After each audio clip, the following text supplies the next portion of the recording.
It all started when I noticed footprints, tire marks, and even picnic trash scattered across the backside of my land. A private 200-acre property that's been in my family for 4 generations. And after checking my security cameras, I realized half the neighborhood had been using my forest trail, riverbank, and even my barn like it was some kind of public park.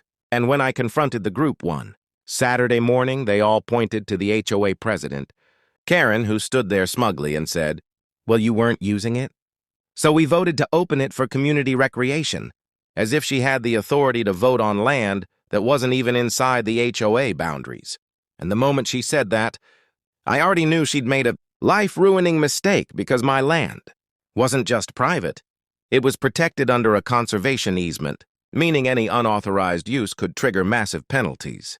So I called my attorney, showed him video proof of the HOA's official newsletter, telling residents to enjoy the newly opened trails, and within a week the State Environmental Board launched a full investigation, discovering that HOA members had dug fire pits, driven ATVs through protected wetlands, dumped trash near a salmon stream, and even carved a bike path straight through a restoration zone.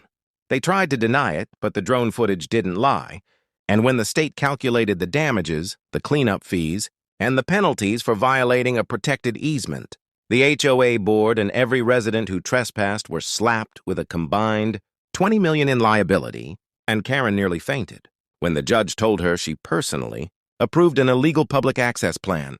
Now the trail is sealed off. The fences are reinforced with steel, and every trespasser, who once called me selfish, is now scrambling to sell their homes to pay the fines. And as for Karen, she resigned and moved out in the middle of the night, leaving behind a neighborhood that will never mess with private property again.